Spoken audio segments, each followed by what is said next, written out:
মবের ব্যাপারে তো সবসময় আমাদের হচ্ছে জিরো টলারেন্স আছে, যে মব করা যাবে না, মব করার কোনো সুযোগ নেই। আমাদের বলি এখানে 32 নম্বর কেন্দ্রিক অনেকে এখানে শত শত লোকজন আছে। এর মধ্যে থেকে হয়তো বা কারো মানে যদি সন্দেহজনক কিছু মনে হচ্ছে, হুট করে তাদের একটু মধ্যে একটা পরিচয় শুরু হয়ে যাচ্ছে। সাথে সাথে কিন্তু পুলিশ, আমি নিজে দুইটার ক্ষেত্রে এটা দেখলাম, এবং সাথে সাথে আমরা পুলিশের হচ্ছে এটা পুলিশের ইয়েতে হেফাজতে নেওয়া হয়েছে। নেওয়ার পরে তাদের হচ্ছে মোবাইল টোবাইল নিয়ে আমরা আসলে চেক করবো, দেখবো। তো এইটা যেটা হচ্ছে এটা আমি মনে করি না ঠিক আছে, এইসব ঠিক হচ্ছে। এগুলো আমরা আছি এখন, আমাদের পর্যন্ত পুলিশ ফোর্স আছে, প্রয়োজন হলে আরও নিয়ে আসবো। আর এটা যেটা হচ্ছে, এটা পুলিশ ফোর্স এখানে যারা আছে, এটা আসলে একেবারে স্বাভাবিক একটা প্রক্রিয়ার মধ্যে আমাদের নিরাপত্তা নিশ্চিত করার জন্যই আমরা আছি এখানে। শুধু এখানে না, সব জায়গায় আছে। এটা সারা ঢাকা শহরে আমাদের হচ্ছে এখানে পর্যাপ্ত নিরাপত্তা ব্যবস্থা আছে, তার অংশ হিসেবে কিন্তু এখানে। আর যে জিনিসটা ঘটতেছে এটা আমরা দেখি, এখানে আমরা কথা বলতেছি, কথা বলে এটা যেন না ঘটে, এই ধরনের ঘটনা, এটা আমরা চেষ্টা করছি।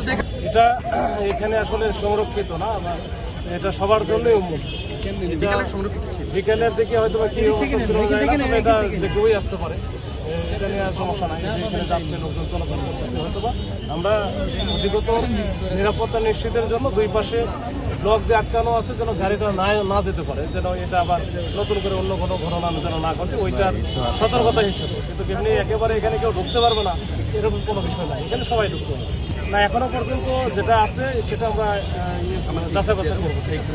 ওটা আমরা চেক ব্যাক করে যেন কোনো সাধারণ মানুষ বা কেউ যেন অযথা হয়রানির শিকার না হয়, সেটা আমরা ব্যবস্থা করবো।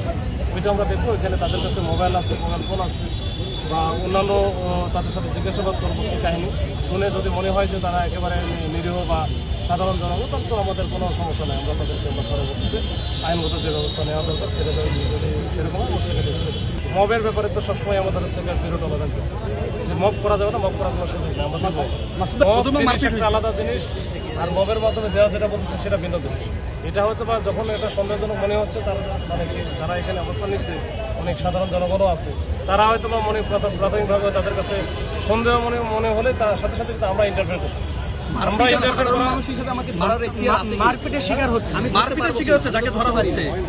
না, সাধারণ মানুষ হিসাবে, এমনি সাধারণ মানুষ হিসাবেও আপনি হচ্ছে প্রায় ক্রিমিনাল যারা আছে তাদেরকে আপনি ধরতে পারেন।